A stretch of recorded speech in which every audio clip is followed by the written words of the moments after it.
Hello everyone, welcome back to our lecture series on Foundations of Deep Learning, Concepts and Applications.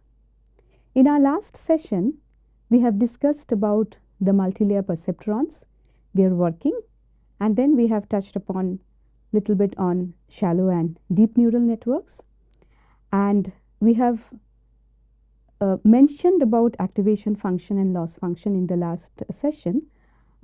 However, in today's session, we will go in detail about activation function and loss functions, which are an integral part of multilayer perceptrons.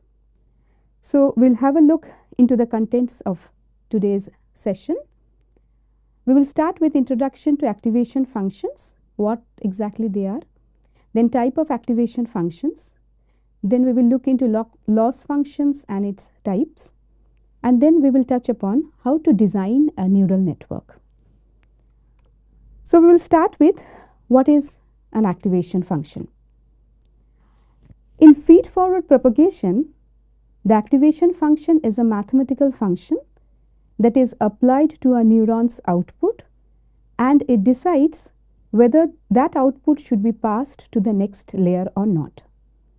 So, basically it acts as a gate between one layer neurons to the other layer neurons, because it decides whether that neuron should be fired or not based on the information that is coming from the neuron.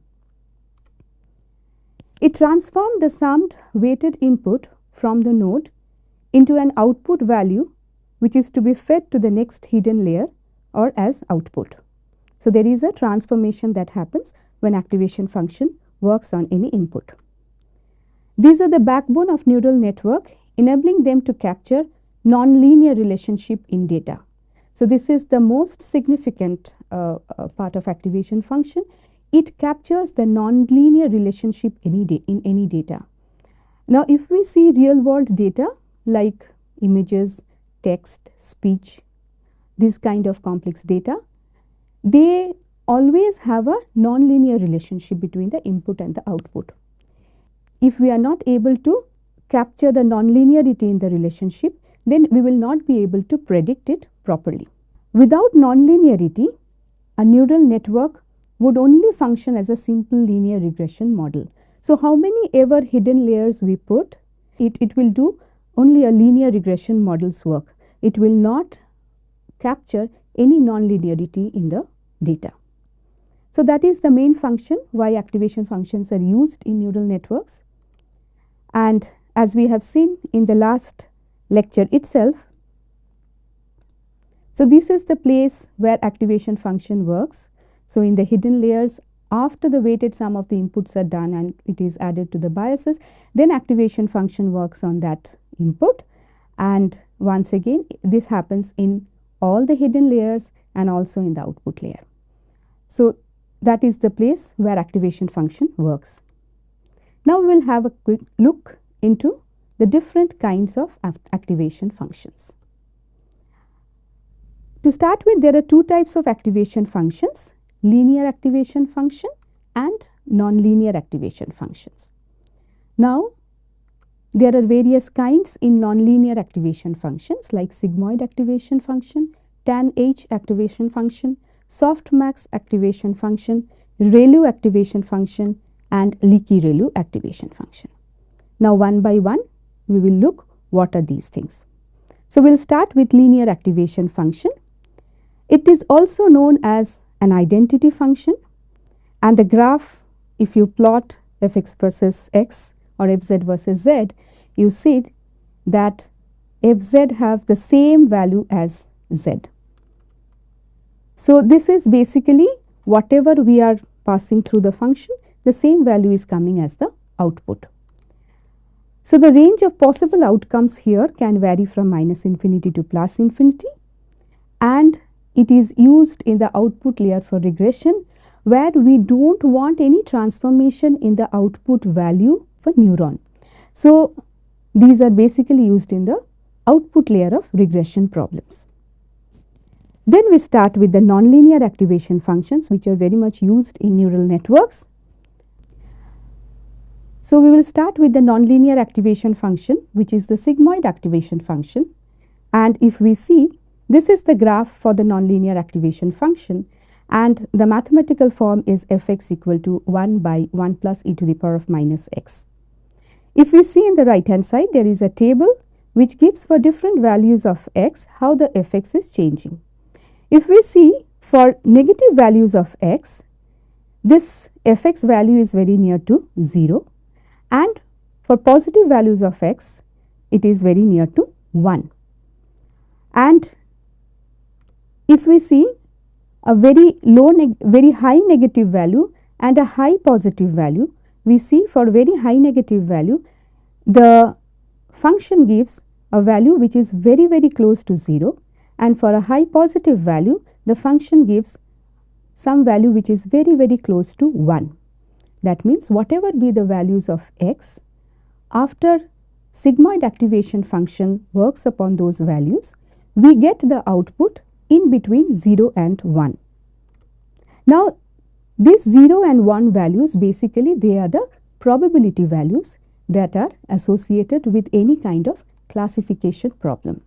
So, this activation function, specifically the sigmoid activation function, is used for binary image classifier, where there is only one output neuron is there, and there we want whether an item or an image belongs to one class or not. Like for example, here I have given there is a dog's image and there is a horse's image. Now, suppose I want to classify this image, these two images, whether they are dog or not a dog, then I will send it through the binary image classifier, and we will get the output. For a dog's image, we will get the output as a dog, and for the horse's image, I will get an output as not a dog. And this dog and not a dog is basically coming from the probability value that is coming out of this activation function, which is the sigmoid activation function. So, the sigmoid activation function is used in the output layer for binary classifier. Then we come to the next type of nonlinear activation function, which is tangent hyperbolic, or we call it as Tanh activation function. The function looks like this, and it is fx equal to e to the power of x minus e to the power of minus x divided by e to the power of x plus e to the power of minus x. If we see the graph, it is like an S-shaped curve centered at 0. And if we once again we take some values of x from minus 5 to plus 5, we see the fx values vary between minus 1 or very near to minus 1 to very near to plus 1. And if you see the center value, which is 0, the fx value also is 0. That means this function output is a 0 centered output. Tanh hyperbolic activation function gives 0 centered output, and it is very much used in the hidden layers of a neural network, as it makes the mean of the hidden layers come to 0 or very near to 0. Now, this mean of the data points that are coming out, or mean of the values that are coming from the hidden layer, if they are centered at 0, then what happens is it helps in learning in the subsequent layers. And that is the reason why Tanh hyperbolic activation function is used in the hidden layers because of its 0 centered output value. Then we come to another highly used activation function, which is the Softmax activation function. The Softmax activation function looks like this. The mathematical form is like this. I will explain. So, suppose the output neuron of a multi-class classification problem, we are taking the output from the neurons of a multi-class classification problem. In multi-class classification problem, there will be the number of neurons in the output will be equal to the number of classes that are present in your training data. So, suppose you have a training data in which you have 5 different types of output, and then your output layer will have 5 neurons, and these are the values that are coming out of the neurons before the activation function works. And these values will go through the softmax activation function, whose mathematical form is e to the power of zi divided by summation of j equal to 1 by 1 to k e to the power of zj. And when we do this one for each and every value of this output layers neurons values, we get something like this, and these are basically the probability values. That means the probability of this class is the maximum. Okay. So this is what softmax activation function does, and if we see, it is used in the output layer of a multi-class classification problem. Suppose you have a training data in which you have multiple number of fruits like bananas, apples, oranges, green grapes and black grapes. Now there are 5 classes of fruits that are present in your basket. Now during the inference time, that means when you are showing your model some unknown image like an apple's image, the image goes to the multi-class classifier, and the classifier gives the probability of the different kind of fruits that are present in the basket. Like probability of green grapes is very low, probability of banana is say 0.02, probability of apple is 0.9, which is very high probability, probability of black grapes is 0.01, probability of orange is 0.02. So these probability values actually gives you gives the predicted class from the model. Next we come to something called as the rectified linear unit or ReLU activation function. Now what is this? If we see this graph, we will see that the output is in one portion of the graph. In the negative portion it is 0, and in the positive portion it is equal to x. So the function looks like this: fx equal to x if x is greater than 0, and it is 0 if x is less than equal to 0. That means what it makes all the negative inputs to 0 and passes only the positive inputs to the next neuron. And this is the default activation function for many type of neural networks, because it is computationally efficient, as is it does a thresholding operation. Means it is telling that if the x value is, or the neuron's output value is greater than 0, then only it will be passed to the next layer. If its value is in the negative range, then we will not pass it, we will stop it. So that makes the computation much more efficient, as half of the neurons outputs are not going to the next layer. It introduces sparsity in the network, as only fraction of neurons activate at a point of time. So that is very computationally effective. And also it helps in backpropagation, as its derivative is either 0 or 1, because when the x value is in the positive range, then the derivative is 1, and when it is 0 in the negative range, the derivative is 0, and that helps in the backpropagation, which is required for weight updation. Then even though ReLU is good and it is the default activation function for lot of our neural networks, there is a very strong limitation or drawback of ReLU activation function, which is called as the dying ReLU problem. Now what exactly is this dying ReLU problem?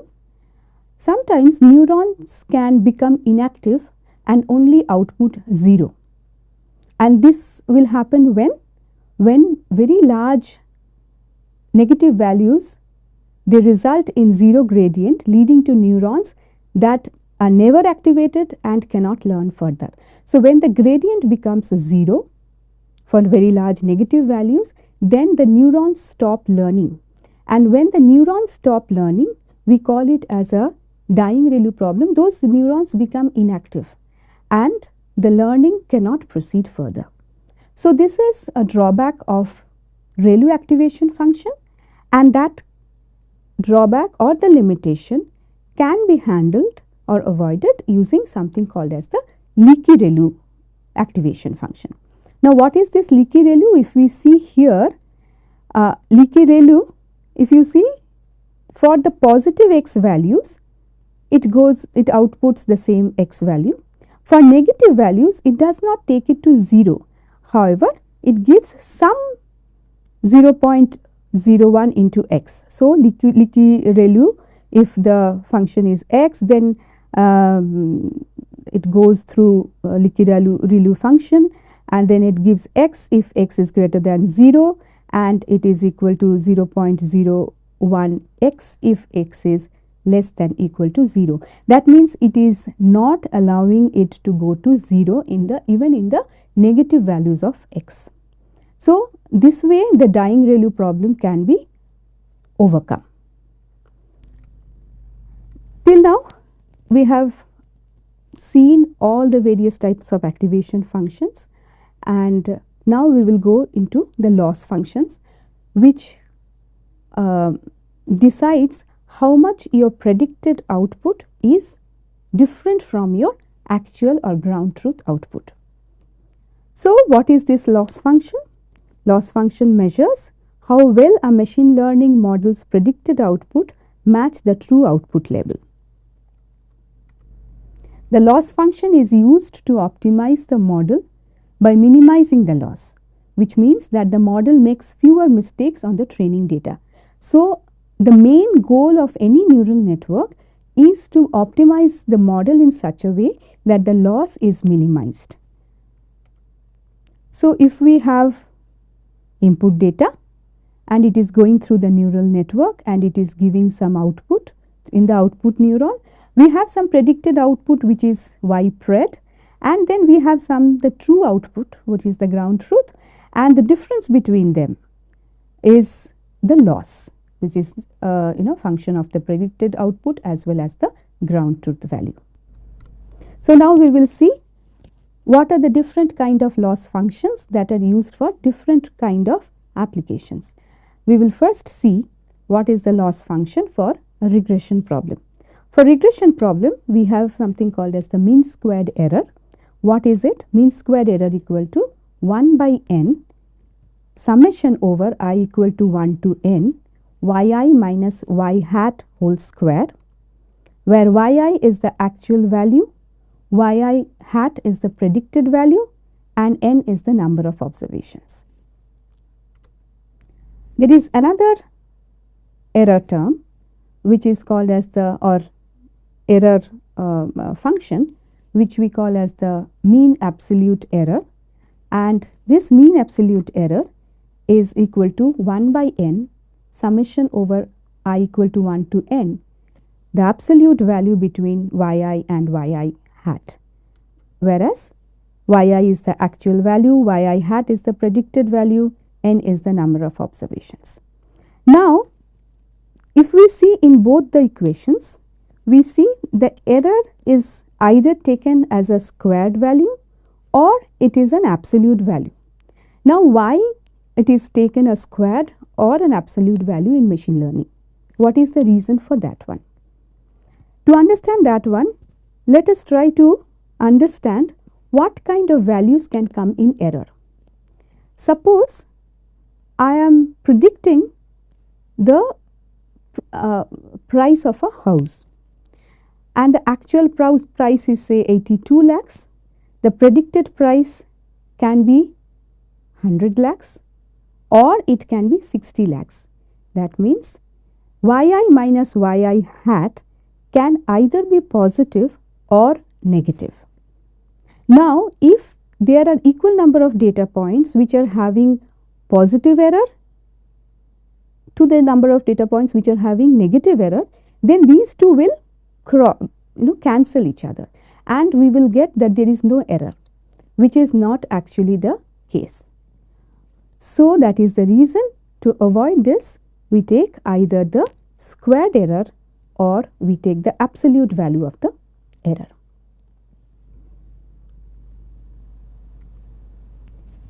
Now, this mean squared error is very sensitive to outliers. Now, what do I mean by outliers? Let us have a look. If we have data points like this in your training data set, and there is one data which is lying very far away from the entire group of data points, then we call this one as the outlier. Now, we will see with a small example how the mean squared error is sensitive to outliers. So, suppose my error values are 0.1, 0.5 and 0.3. When we do the MSE calculation, mean squared error calculation, we will see MSE is equal to 3 data points I have taken. So, 1 by 3 into 0.1 square plus 0.5 square plus 0.3 square, that is equal to 1 by 3 0.01 plus 0.25 plus 0.09, which is equal to 1 by 3. If we do the addition, 0.35, which is equal to 0.116. Now, these are the 3 error values. Okay, that means yi minus yi hat is, for the first observation it is 0.1, then for the second observation it is 0.5, and for the third observation it is 0.3. Now, this is the value for mean squared error. Now, if we do this calculation for mean absolute error, what do we get? It is 1 by 3 into 0.1 plus 0.5 plus 0.3, which is equal to 1/3 of 0.9, and that is equal to 0.3. Now, you see here in this case your mean absolute error is greater than your mean squared error. Now, take the case when the errors are large. So, suppose we take the values of errors. The errors are say 1, 5 and 3 for 3 data points. So, if we do the MSE calculation, what will come? 1/3 1 square plus 5 square plus 3 square, that is equal to 1 by 3 1 plus 25 plus 9, that is 1 by 3 of 35 equal to 11.67. Fine. Now, we will do the same calculation for with the same errors, we will do the calculation for mean absolute error. So, for mean absolute error, what will come? 1 by 3 1 plus 5 plus 3, that is equal to 1/3 of 5 plus 1 6 plus 3 9. So, it is equal to 3. In this case, if we see, our MSE value is greater than mean absolute error. Now, what does it mean? It means when the error is high, which is possible or which is probable when you have outliers in your data set, then your MSE will be much higher than MAE.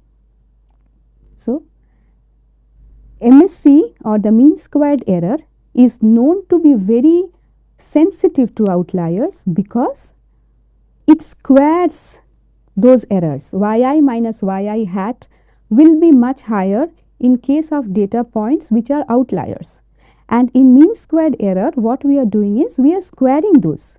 So, it is making it magnified, whereas in mean absolute error we are just taking the absolute difference. That is the reason it does not penalize so much, it is not so sensitive to outliers, whereas mean squared error is very sensitive to outliers. Okay. Then we go to loss function for classification problem. Now, in classification we have various kinds of classification. Binary classification, like an email is spam or not spam, and in this case the type of loss function that we use is binary cross entropy loss, and the number of output neurons in the output layer of a binary classifier is equal to 1. Then we have something called as the multi-class classification. Suppose your training data have images of cat, dog and horses, and you have given only a horse image for classification, then that is called as the multi-class classification problem, and the loss function that we have for multi-class classification is categorical cross entropy loss. And the number of output nodes in the output layer for a multi-class classification model is equal to the number of classes that are present in the data. Then we have something called as the multi-label classification. What is this multi-label classification? Just have a look here in this picture. We have three things. There is a cat, there is a flower and there is a bird. So there are three different labels that are present in this picture. Okay. So this is called as and suppose there is some horse also is there nearby. So when we then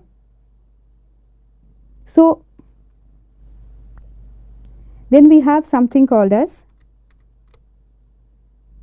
the multi-label classification.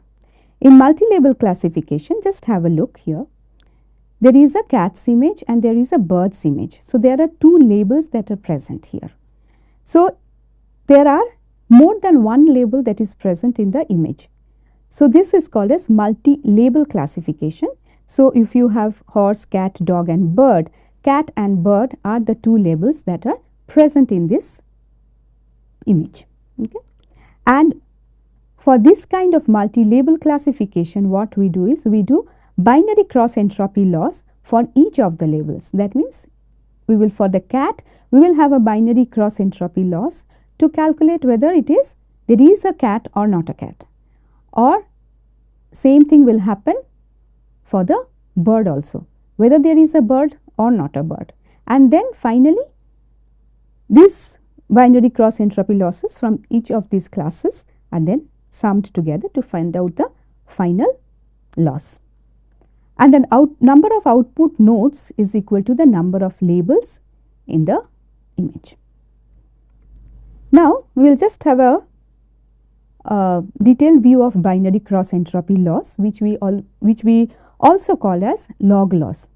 So in binary classification, we know that we use sigmoid activation function. This sigmoid activation function basically squishes any real value between 0 and 1. We have seen it in just few slides before. And if the output node value is greater than 0.5, we call it as positive class or the true class. If the output node value is less than 0.5, we call it as a negative class or 0 class. Okay, class 1 and 0 class. And the loss term for a single instance is equal to y into minus log of y predicted plus 1 minus y into minus log of 1 minus y pred. It means if your positive class is, or the true class is a puppy and the negative class is a kitten, then this is coming for the positive class and this is coming for the negative class. This is for a single instance, and when we want to have the total binary cross average binary cross entropy loss, we divide it by the number of observations. Now here we see the loss is y into minus log y predicted plus 1 minus y minus log of 1 minus y predicted. Y predicted is the prediction from the model, whereas y is the actual ground truth. In this case it is the dog. So if we see here, we have a graph, this first graph, which plots log x in the interval of 0 to 1. So, you see the log x values look like this. When we do a minus log x plot, it looks like this. And if you see in the first term as well as in the second term, we have minus log of something. So, our plots will look like this. And then this is the binary cross entropy loss. The blue curve is for the true value or the true class 1, and the orange one is for the class for which the true value is 0, that means the negative class. So, what happens here is, if we see, when the true value is 1, that means it is a puppy. When the true value is 1, then here the true value is 1, this is the curve for true value, we see the loss is 0. When the true value is 1, but the predicted value is near to 0, the loss is high. Similarly, this is the curve for the true value equal to 0. That means this is the curve for the cat, say. So, in that case, what happens is, if the predicted value is 0, then the loss is minimum. If the predicted value is class 1, then the loss is maximum. So, this is the curve for binary cross entropy loss. It takes both the positive class as well as the negative class, and then it shows what is the predicted value and what is the true value, and then it plots the graph, and this is the plot for the binary cross entropy. So, here from the picture we can make it much more clearer. So, suppose your true class is the dog, that means your y value is 1, and if the y pred or the predicted class is also dog, that is 1, then in that case the loss is 0. So, true class is 1, which is your 1, this one, and prediction is also 1, in that case the loss is 0. Now, if your true class is 1, which is the puppy, and your predicted class is a 0, which is the kitten, that means your model actually is predicting a dog's image as a cat's image. So, it is true class is 1, but the predicted class is 0, like this. In that case, the loss is high here. Then, when the true class is actually a kitten's image and the predicted class is a puppy, then also it is a high loss. Okay. So, true class is, so this is the orange graph when it is predicted class is 1 and the actual value is 0. So, in that case also the loss is high here. And when the true class is 0 and the predicted class also is 0, then the loss is 0. Okay. So, the true class is 0 and the predicted class is also 0, the loss is less. So, this is how we do the binary cross entropy loss calculations. Example of binary cross entropy loss. So, we will see an example of binary cross entropy loss numerical. So, consider the given actual output and the predicted output for 4 samples are given in the table below. So, you have a table here where S1, S2, S3, S4 are the samples. The output, actual outputs are 1, 0, 0, 1 and the predicted output y prime is 0.8, 0.2, 0.6, 0.9.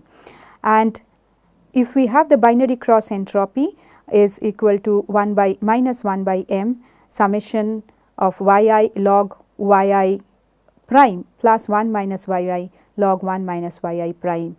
And if you do the calculations using these values here, you will get 0.367. You can pause here and do the calculations and cross check the answer. Then loss function for multi-class classification. For multi-class classification, we have categorical cross entropy loss, and the number of outputs nodes here in the output layer is equal to number of classes. And we have seen that softmax activation function is actually used for multi-class classification problems, loss function for multi-class classification, softmax activation function is used for multi-class classification problem. So, this softmax ensures that all the output nodes have values between 0 and 1, and the sum of all the output node values are always equals to 0, because your output values from that is coming out of the softmax, they are actually the probability values, and the probability of all the classes taken together should be equal to 0. That is the reason the output of all output node values should be equal to 0, and output node should have values between 0 and 1, because these are the probability values.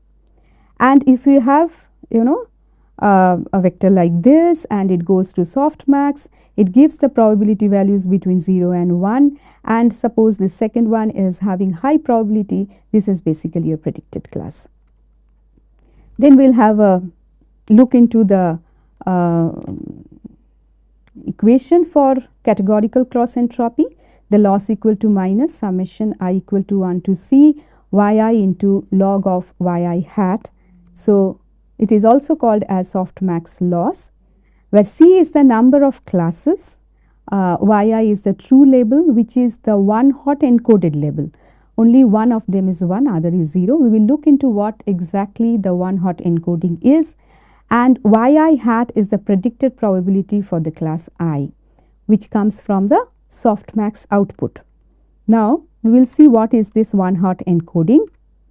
So, one hot encoding, basically if you have 4 types of animals with IDs 1, 2, 3 and 4, the first ID is dog, then second is cat, then third is rabbit, fourth is bird. In that case, if we do one hot coding for the first ID, it will be 1 under the dog category and all others are 0. For the second one, which is cat, all other things are 0 only other than the cat. For rabbit, only the third one is 1, other all values are 0, and for the bird only the fourth one is 1 and all other values are 0. So, this is called as one hot encoding.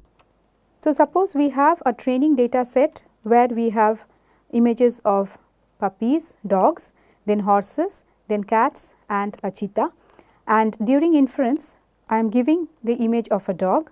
It is going through the neural network layers, and these are the values that I am getting before this activation function, which are called as the logits 3.2, 1.3, 0.2 and 0.8, and when these values are going through the softmax activation function, we are getting the output probabilities 0.0, 0.775, 0.116, 0.039 and 0.070, where we see the output probability for the classes are given here.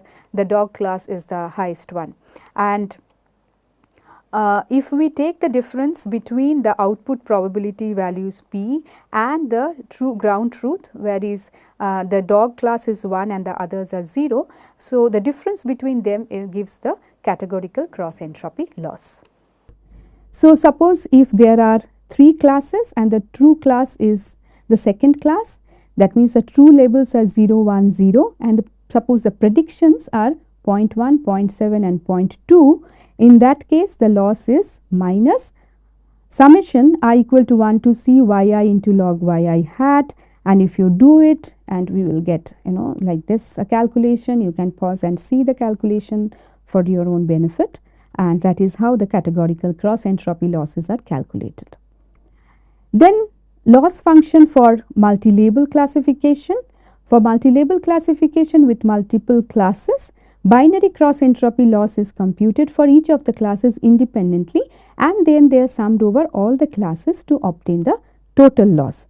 So, these are images where you have a cat, a dog and a butterfly, and this is the image where only the cat and the dog are present, the butterfly is missing. Now, what happens is for each one of them are having a label. So, cat label is there, dog label is there and the butterfly is there. So, we use sigmoid activation function for each output node. So, there will be 3 output nodes here, and we use sigmoid activation function for each of these output nodes and use binary cross entropy loss for each of these classes, and then sum over all the classes to obtain the total loss. So, we will have a look into Kullback-Leibler divergence loss, which we call as the KL divergence loss. So, what exactly is the scale divergence loss? In machine learning, especially in models involving neural networks, scale divergence is often applied in tasks where the model's outputs are probability distributions. Example, in generative models. So, where the output is not a probability value, but a distribution. So, in that case we use scale divergence loss. So, we will have a look how this difference in the probability distribution looks like. Suppose I have a graph, x is the value in the x direction and probability density in the y axis, and I have two probability distributions. The one is the red one is p of x and the blue one is q of x, and then we see the difference between whatever is there marked in red, that is the scale divergence between p and q distribution, and whatever is marked in blue here, that is the scale divergence between q and p. Okay. And now we will see, by minimizing scale divergence, the model ensures that its predicted probability distribution closely aligns with the true distribution. That means we will like to predict, or the model's prediction of the probability distribution should match the actual probability distribution. So, from that perspective, the scale divergence will give how much difference in probability distributions of the predicted one and the original one is.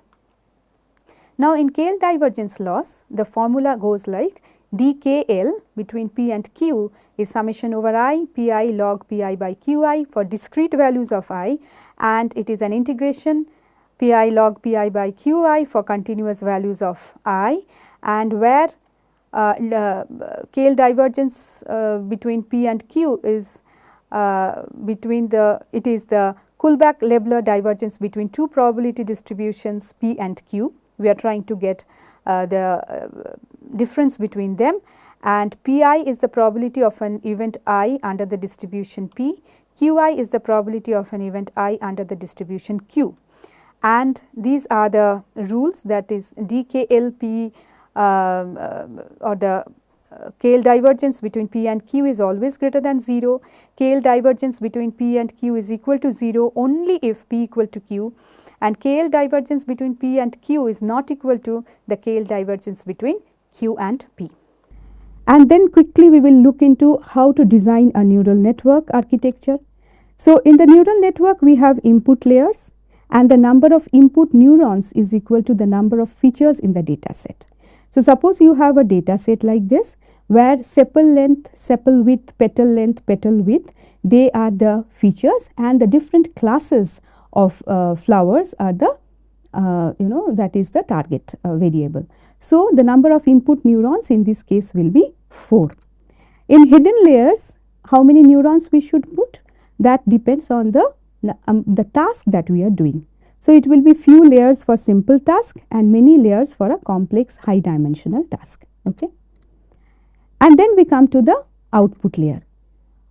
If it is a binary classification problem, then it is 1 neuron, if like detection of spam or not spam emails. If it is a multi-class classification, the number of neurons equal to number of classes in the multi-class classification. In this figure there are 3 classes, so 3 neurons will be there. If it is multi-label classification, number of neurons will be equal to number of labels for the number of labels that are present in your data set.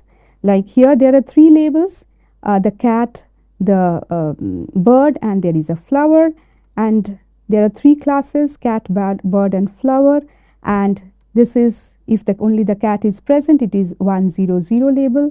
It is if only the bird is present, it is 010. Similarly, if cat and bird both are present, it is 110, and if the bird and a flower is present, it is 011, and here when all the things are present, it is 111 label. Now, we have come almost to the end.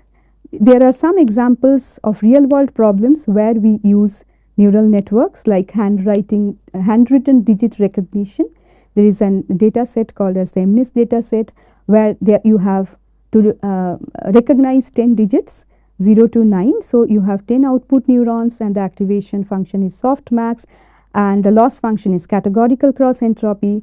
Then spam email detection output, it is a binary classification problem which is having one neuron, activation function is sigmoid and the loss function is binary cross entropy. Image tagging like cat, dog, bird can coexist, that is number of neurons is 3, 1 per label. Activation function is sigmoid and binary cross entropy loss is the loss function.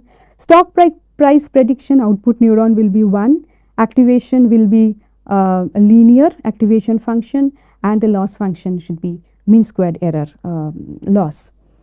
So, with this one we come to the end of today's session. Before I come to the summary, I would like to give some reference books for you all to have them as your reference or textbooks. So, the first book is Bishop CM and Bishop H. Deep Learning Foundations and Concepts from Springer Nature, and the other book is Jan Godfellow's book on deep learning from MIT Press. So, these are the two books that you can have for the artificial neural network, the introduction to deep learning, whatever we have taught, you can refer to these books, and together with these we have taken material from very recent research papers also, and for very updated information we have looked into some very recent blogs also. So, coming to the end of this session, I would like to summarize what we have done today. So, we started with the activation functions. What are the uses of activation functions? Basically, these activation functions are used for capturing nonlinearity in the data, and they are very much required in neural networks. And then we have seen what are the types of activation function, linear and nonlinear. In linear activation function, we have seen that the output is just the input value. It is same, it is also called as the identity function. Then in nonlinear activation functions, we have seen sigmoid activation functions which are used for binary classification problems. We have seen Tanh activation functions whose outputs are zero centered and they are used in the hidden layers. Then we have seen Softmax output functions, activation functions which are used in multi-class classification problems. Then we have seen ReLU activation function, and whereas in ReLU it was giving x value for all the positive x values, and for any negative x values it was giving 0. So, Leaky ReLU does not allow it to go the negative values of x to go exactly to 0, and thus it helps in avoiding the dying ReLU problem. Then we have come into the loss functions. We have seen for regression problem we have the mean squared error and the mean absolute error, what are the equations for them, and then we have seen these mean squared errors, they are very sensitive to outliers. We have seen how bigger value of error amplifies the mean squared error, whereas that amplification is not happening in mean absolute error. And we have seen it for smaller error values, it is not the case, but for bigger error values which might come from your outlier data points. And also we have discussed why we always take either square or absolute value in case of loss, to avoid cancellation of positive and negative errors. Then we have come to different loss functions in classification problem, like in binary classification problem, what kind of loss function? It is binary cross entropy loss. Then for multi-class classification, we have done categorical cross entropy loss. And in multilabel classification function, we do binary cross entropy for each of the labels, and then we sum over all the classes. And we have seen into all the mathematical equations that are there related to the different losses in the classification problems.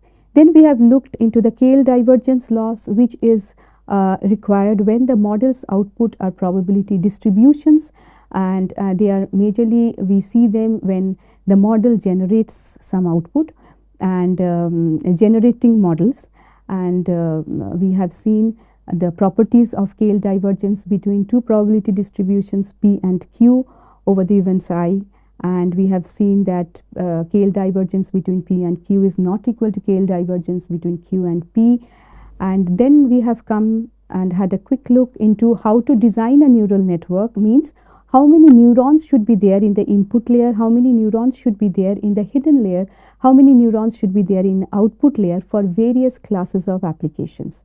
And we have seen for input layer, the number of features decide how many neurons will be present. In the hidden layers, it is the task that we are doing. If it is a simple task, then we use very small number of neurons. For complicated task, we use more number of neurons. And then we go to the output layer. For binary classification, 1 neuron. For multi-class classification, the number of neurons is equal to the number of classes that are present. In multilabel classification, it is the number of labels that are present in your data. So these are the ways we fix the number of neurons in the output. So with this one, we come to the end of the sessions on introduction to deep neural deep learning, the artificial neural networks. And in the next session, we will start with the optimization algorithms for machine learning and the backpropagation algorithm. And I hope this session was engaging for us. And till we meet for the next session, please continue reading and happy learning. Thank you all.